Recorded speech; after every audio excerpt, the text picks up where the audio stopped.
नमस्ते, good morning सबैजना मित्रहरूलाई मेरो युट्युब च्यानलको नयाँ एपिसोडमा हार्दिक स्वागत छ। आजको यस एपिसोडमा मैले यहाँहरूलाई नेपालमा संवैधानिक विकास र वर्तमान संविधानको बारेमा चर्चा गर्ने प्रयत्न गर्दैछु। यो युट्युब च्यानल यहाँहरूलाई लोकसेवा आयोगको तमाम परीक्षाहरूका लागि अत्याधिक महत्त्वपूर्ण हुनेछ। त्यसैले आउनुहोस् मेरो यस युट्युब च्यानलमा जोडिनुहोस् र यस युट्युब च्यानललाई सदा चाहिँ लाइक, सब्सक्राइब, सेयर गर्न पनि नभुल्नुहोस्। त मित्रहरू आउनुहोस् सबभन्दा पहिला नेपालमा संवैधानिक विकास क्रमको बारेमा चर्चा गरौँ। Constitutional development in Nepal. नेपालले हालसम्म 7वटा संविधानहरू लागू गरेको छ। पछिल्लो संविधान नेपालको संविधान हो, जुन अहिले हामी यसै भिडियो मार्फत यसका विशेषताहरूको बारेमा चर्चा गर्नेछौँ।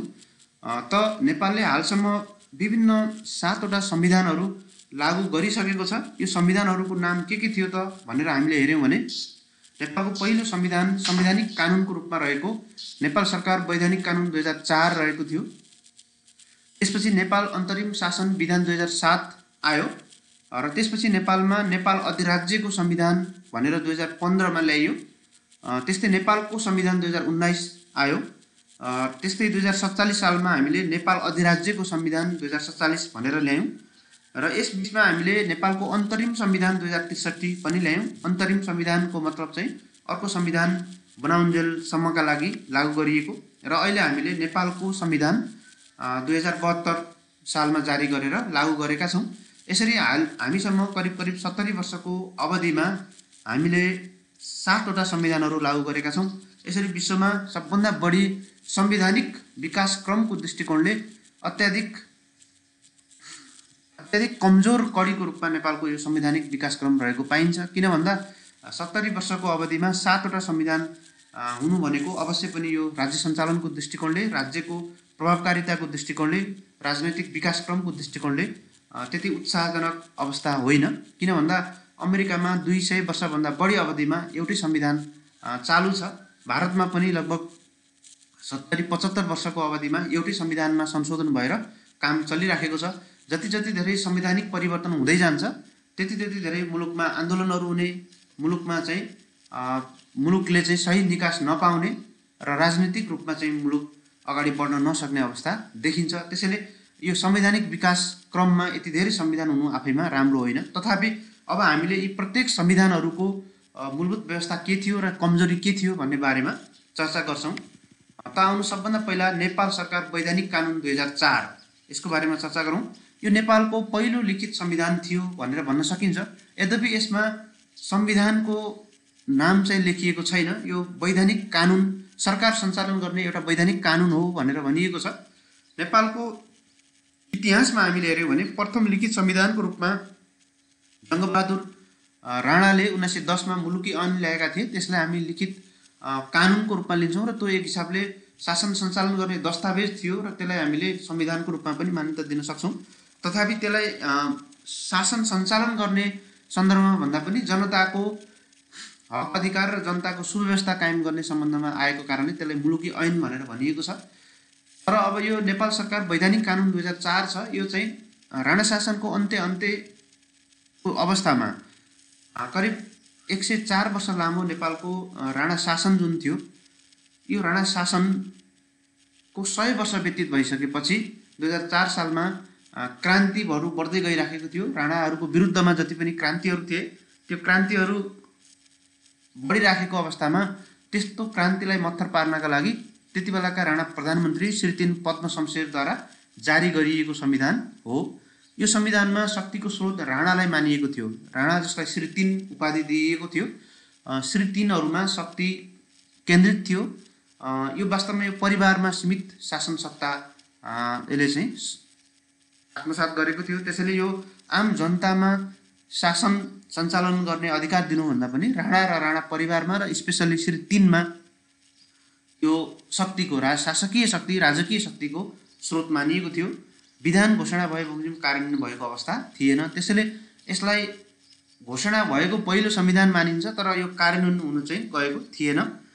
यसले दलगत राजनीतिमा प्रतिबन्ध लगाएको थियो। कुनै पनि किसिमको दलहरू खोल्न पाउने अवस्था यसमा थिएन। राणाहरूकै आफैले शासन सञ्चालन गर्ने, तर त्यसको लागि चाहिँ एउटा विधान आफ्नै लागि एउटा गाइडलाइन्स बनाएको जस्तो मात्रै देखिन्थ्यो। अपरिवर्तनीय र अहस्तान्तरणीय शासन शैली थियो। यसमा कुनै पनि किसिमको शासन शैलीलाई परिवर्तन गर्न सक्ने अवस्था थिएन र शासन शैली राणाबाट श्री 5 मा या अन्य कुनै लोकतान्त्रिक निर्वाचित प्रतिनिधिहरूमा हस्तान्तरण गर्न सक्ने अवस्था पनि थिएन र कतिपय कुराहरू यसमा अपरिवर्तनीय पनि थिए। यसमा 6 भाग 68 धारा र 1 अनुसूचीहरू रहेका थिए। यसरी यो संविधान लागू नभए तापनि, यो संविधान लोकतान्त्रिक संविधान नभए तापनि यसले चाहिँ नेपालमा वैधानिक कानुनको अथवा संवैधानिक कानुनको खाका कोर्ने काम एउटा प्रारम्भ बनाउने काम, प्रारम्भिक काम चाहिँ गरेको थियो भनेर भन्न सकिन्छ। त्यस्तै यो संविधान नेपाल सरकार वैधानिक कानुन 2004 मा केही मौलिक हक र मौलिक कर्तव्यको पनि व्यवस्था गरेको थियो। यसमा श्री 3 र श्री 5 का उत्तराधिकारीहरूको रोल क्रमको व्यवस्था पनि स्पष्ट रूपमा गरिएको थियो। त्यस्तै यसमा व्यवस्थापिकाको व्यवस्था थियो, जसमा तल्लो राष्ट्रसभा भनेर भनिन्थ्यो र माथिल्लोलाई भारदारी सभा भनेर भनिन्थ्यो। यो राष्ट्रसभा र भारदारी सभाको बारेमा यसमा विशेषता थप व्यवस्थाहरू गरिएको थिएन। श्री 3 बाट ऐन बनाउन सकिने भन्ने कुराहरू थियो। अब यो राष्ट्रसभा र भारदारी सभाले पारित गरिसकेपछि श्री 3 ले चाहेमा ऐन बन्न सक्थ्यो, नचाहेमा ऐन बन्न सक्ने थिएन। त्यस्तै यसमा न्यायपालिकाको व्यवस्था पनि थियो, जसमा नेपालमा सबभन्दा पहिला प्रधान न्यायालय नामको संस्था खोल्ने भन्ने व्यवस्था यसमा गरिएको थियो।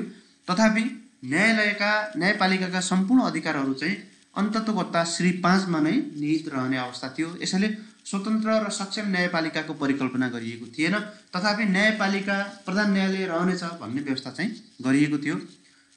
यसमा जति पनि कार्यपालिकीय अथवा कार्यकारिणी कामहरू थिए, ती र न्यायपालिकीय कामहरू जति छन् ती सबै श्री 3 प्रति उत्तरदायी हुने भन्ने थियो। जस्तो अहिलेको अवस्थामा हामी सम्पूर्ण कामहरू संसदप्रति या जनताप्रति उत्तरदायी हुने भनेर भन्छौँ। त्यति बेला यो राजकीय स्रोत, शासकीय स्रोत नै श्री 3 भएको कारणले कार्यपालिकीय र न्यायपालिकीय सबै कामहरू श्री 3 प्रति उत्तरदायी हुने भन्ने व्यवस्था यो संविधानले गरेको थियो। संवैधानिक अङ्गको रूपमा यसले प्रधान जाँचकी अड्डा, जसलाई अहिले हामी र दरखास्त परिषद, यो प्रधान जाँचकी भनेको अहिलेको महालेखा परीक्षक र दरखास्त परिषद भनेको अहिलेको लोकसेवा आयोग, यसरी लोकसेवा आयोग र महालेखा परीक्षक यो दुईवटा संस्थाहरूको तत्कालीन अवस्थामा यसले चाहिँ परिकल्पना गरेको थियो, जसलाई संवैधानिक अङ्गको दर्जा दिएको थियो, संविधानमा नै उल्लेख गरिएको थियो। यिनीहरूको नाम चाहिँ प्रधान जाँचकी र दरखास्त परिषद भन्ने थियो र यसमा सार्वभौम सत्ताको कुरा चाहिँ श्री 5 मा थियो। सम्पूर्ण सार्वभौम सत्ता श्री 5 मा हुन्थ्यो, तर त्यसको प्रयोग गर्ने र त्यसको सम्पूर्ण शक्तिको श्री 3 थियो। यसरी श्री 3 र श्री 5 यिनीहरू दुईटामा अधिकार छ भनेर भनिन्थ्यो, तर डि फ्याक्टो अधिकार चाहिँ श्री 3 मा थियो। श्री 5 लाई पनि एउटा मूर्ति जस्तो बनाएर राखिएको थियो। दरखास्त परिषद थियो, लोकसेवा आयोगको पूर्ववत काम गर्थ्यो यसले। यो संविधानका कमी कमजोरीहरू के थिए त भनेर हामीले हेर्यौँ भने धेरै कमी कमजोरीहरू थिए यसमा। किन भन्दा यो एकदम लोकतान्त्रिक संविधान थिएन, यो जनताद्वारा जारी गरिएको थिएन।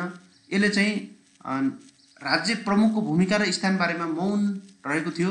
श्री 5 को काम के हो भन्ने बारेमा यसले बोलेकै थिएन। श्री 5 को काम के हो त यो बोलेको थिएन। कानुनको सर्वोच्चतालाई अभिव्यक्त रूपमा स्वीकार गरेको थिएन। कानुनको सर्वोच्चतालाई यसले अभिव्यक्त रूपमा स्वीकार गरेको अवस्था थिएन। श्री 3 को जुन विचार हो, श्री 3 को जुन अधिकार हो, त्यसैलाई सर्वोच्च मानिएको थियो। राज्य प्रमुख भन्दा श्री 3 ले जारी गरिएको थियो। हेर्नुहोस् है, संसारभरिको अभ्यास चाहिँ संविधान जारी गर्दा राज्य प्रमुखबाट जारी गर्ने चलन हो। राज्य प्रमुख यति बेला श्री 5 थिए, तर अब यसले चाहिँ श्री 5 भन्दा पनि श्री 3 बाट जारी गरेको भन्ने थियो। श्री 5 को भूमिका कुनै पनि उल्लेख भएको थिएन। श्री 5 को काम के हो भन्ने पनि थिएन। संशोधनको प्रावधान नै थिएन यसमा। अर्को एउटा यसको कमजोरी भनेको यसमा संशोधनको कुनै पनि प्रावधान थिएन। त्यस्तै यो जनताभन्दा शासक केन्द्रित थियो।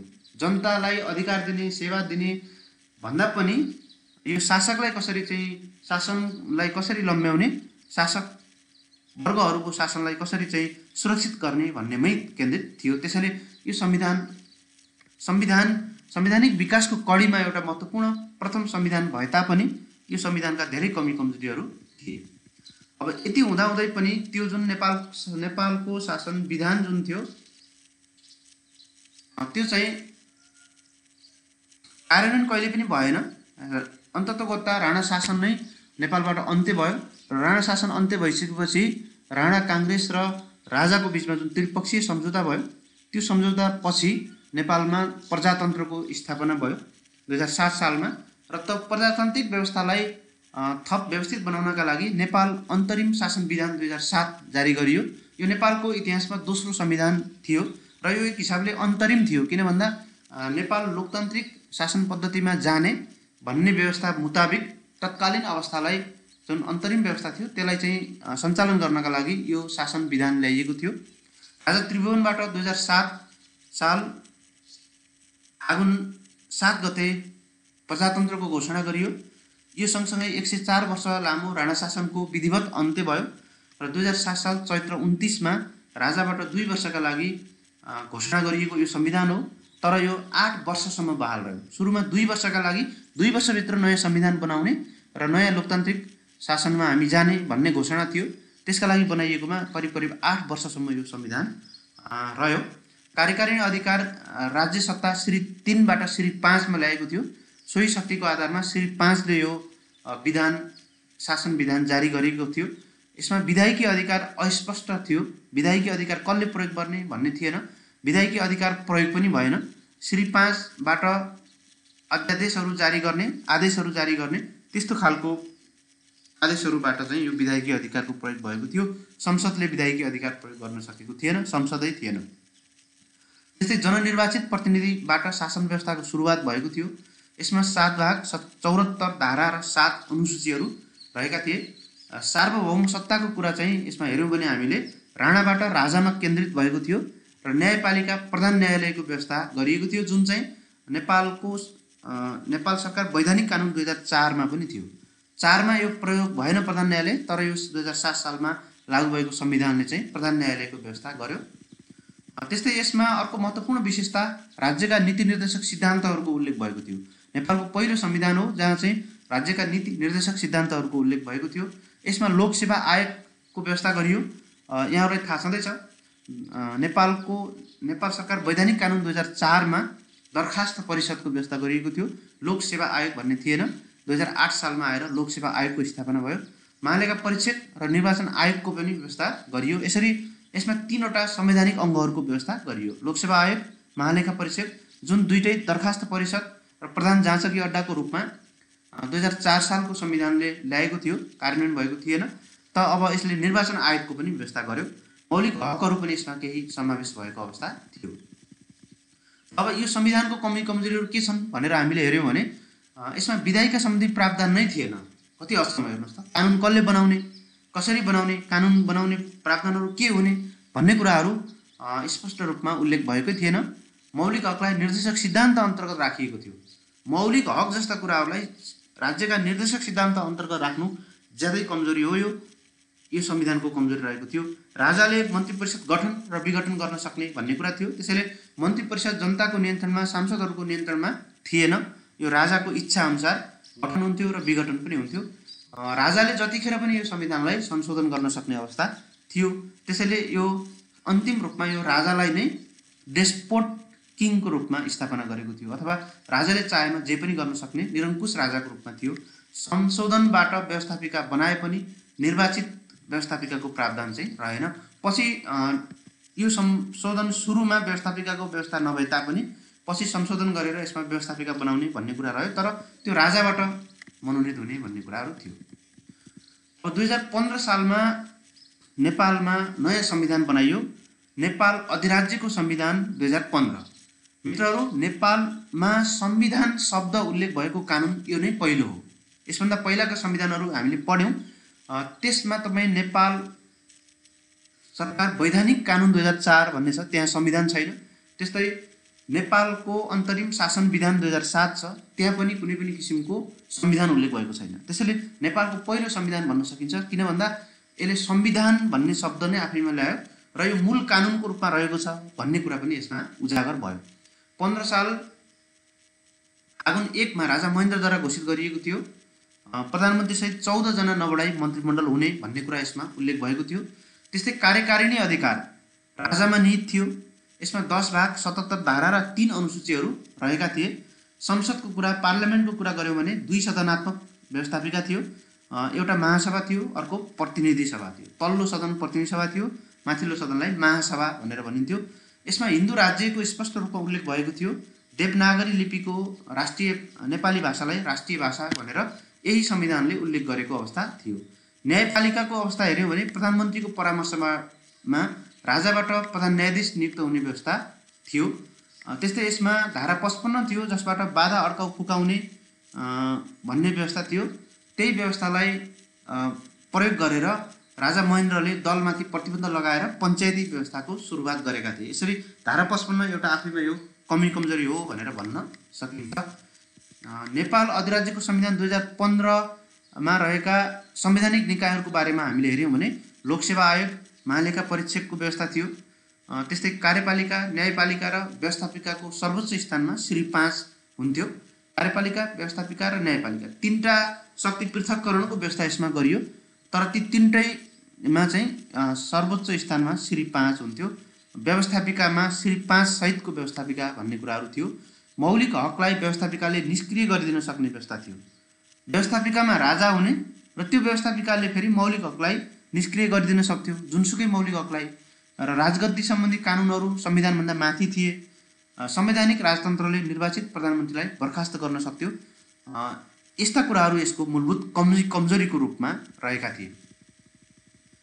त्यस्तै प्रधानमन्त्री बीपी कोइरालाको नेतृत्वमा यो संविधान कार्यान्वयन भएको र बहुमत प्राप्त सरकार बनेको थियो। नेपाली काङ्ग्रेसको सरकार बनेको थियो। राजा महेन्द्रले 2019 साल पुस 1 गते मूल कानुनको रूपमा नयाँ संविधान जारी गरे। त्यो जुन बीपी कोइरालाको नेतृत्वको बहुमतको सरकार छ त्यसलाई अपदस्थ गरेर, त्यसलाई बर्खास्त गरेर 2019 पुस 1 गते मूल कानुनको रूपमा नयाँ संविधान जारी गरियो, पञ्चायती व्यवस्था ल्याइयो।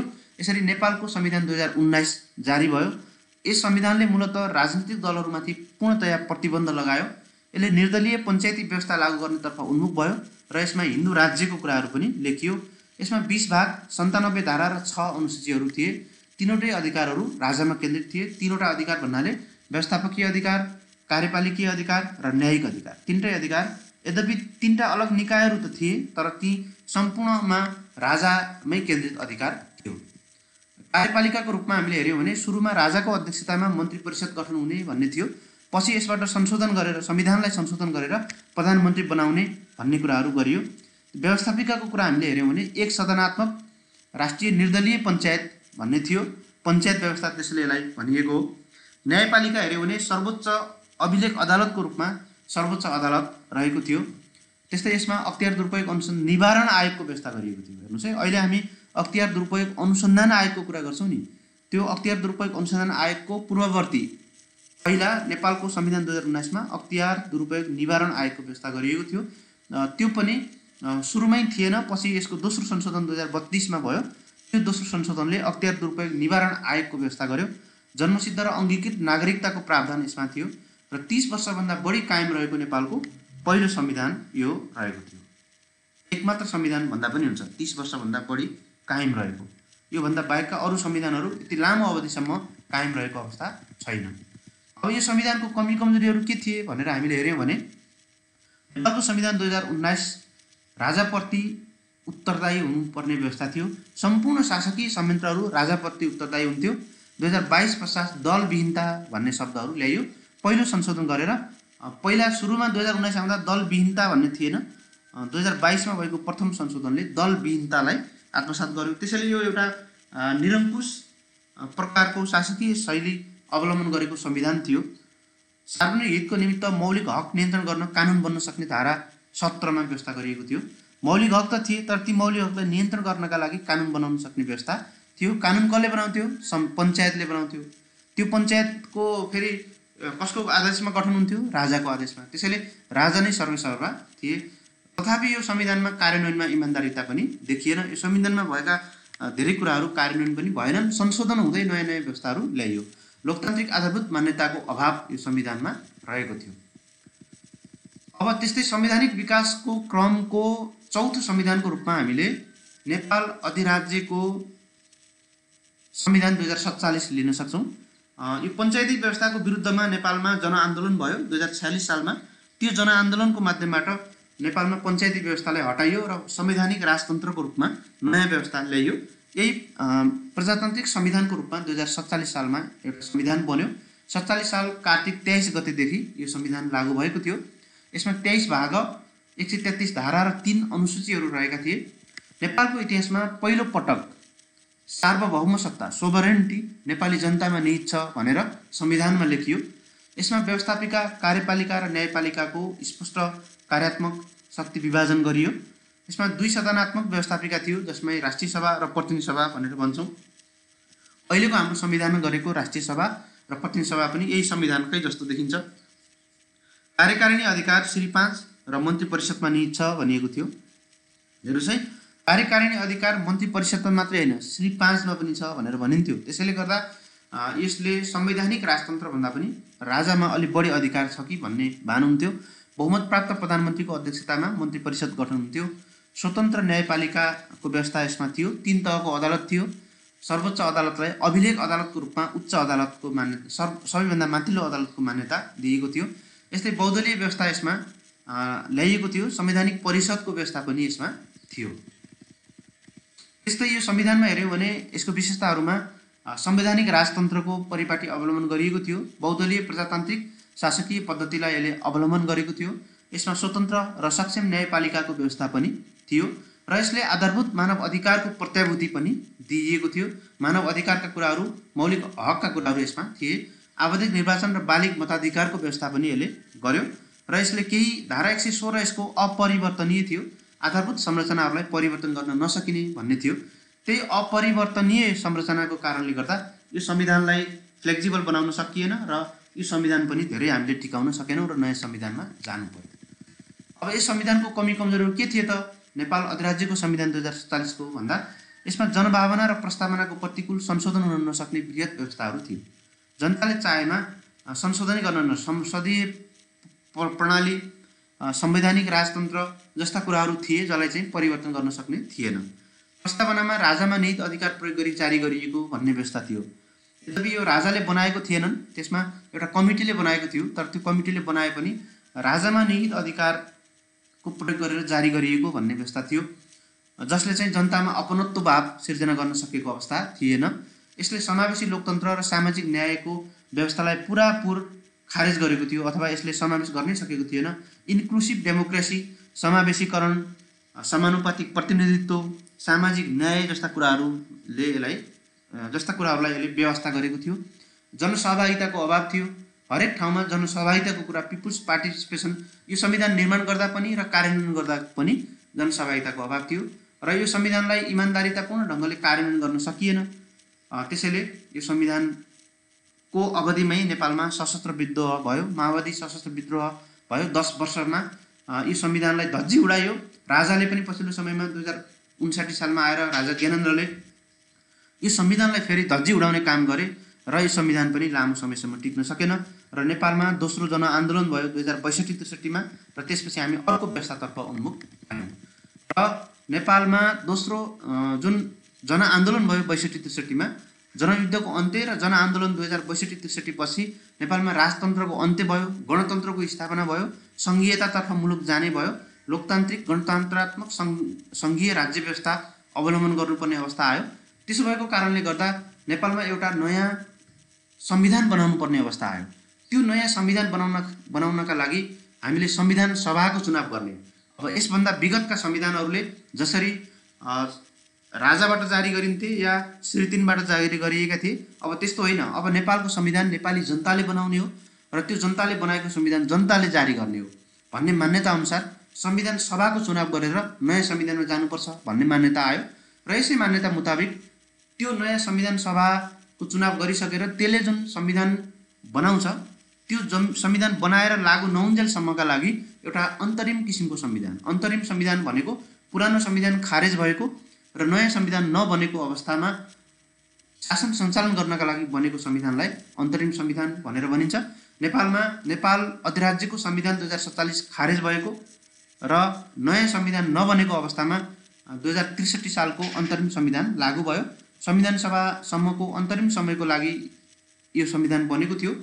दोस्रो जनआन्दोलनका राजनीतिक शक्तिहरू बीचको सहमतिको दस्तावेजको रूपमा यो संविधान आएको थियो। यसले नेपालमा पुनर्स्थापित प्रतिनिधि सभाबाट अनुमोदन भएर जारी भएको थियो यो 2063 माघ 1 गतेदेखि लागू भयो। यसमा 25 भाग 167 धारा र 4वटा अनुसूचीहरू थिए। यसले नेपाललाई सङ्घीय लोकतान्त्रिक गणतन्त्रात्मक राज्यको रूपमा स्थापना गर्यो र पहिलाका संविधानहरूले नेपाललाई एक हिन्दू अधिराज्यको रूपमा स्थापना गरेका थिए। अब त्यो परिवर्तन गरेर नेपाल एक धर्मनिरपेक्ष राज्य हुने भन्ने कुरा अन्तरिम संविधानले जारी गर्यो। अब यो अन्तरिम संविधानमा एक सदनात्मक व्यवस्थापिका थियो, जहाँ 601 जना सदस्यहरू थिए। संविधान सभाका सदस्यहरू नै व्यवस्थापिकाका सदस्यहरू हुने भन्ने प्रावधान पनि यसमा थियो। सार्वभौम सत्ताको कुरा नेपाली जनतामा रहने व्यवस्था गर्यो।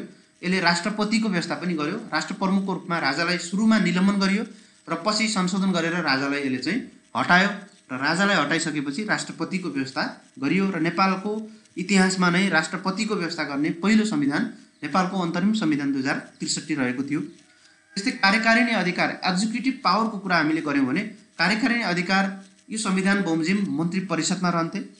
राजनैतिक सहमतिमा मन्त्री परिषद नियुक्ति हुने भन्ने व्यवस्था थियो। यसरी यो राजनीतिक सहमति प्रणालीलाई यसले अवलम्बन गरेको थियो। किन भन्दा त्यति बेला नयाँ संविधान सभाको चुनाव गरेर नयाँ संविधान सभाबाट संविधान जारी गर्नुपर्ने अवस्था थियो। त्यसो भएको कारणले अल्पमत बहुमत भन्दा पनि सहमति प्रणाली यसले अवलम्बन गरेको देखिन्छ। 3 तहको स्वतन्त्र न्यायपालिका थियो। सर्वोच्च अदालत सबभन्दा माथि हुन्थ्यो, पुनरावेदन अदालत त्यसभन्दा तल र जिल्लाहरूमा जिल्ला अदालत रहन्थ्यो। यो संविधान 12 पटक संशोधन भएको छ। यसले 2 पटक संविधान सभाको निर्वाचन गराएको छ र दोस्रो संविधान सभाले नेपालमा नयाँ संविधान बनाएर लागू गरेको छ।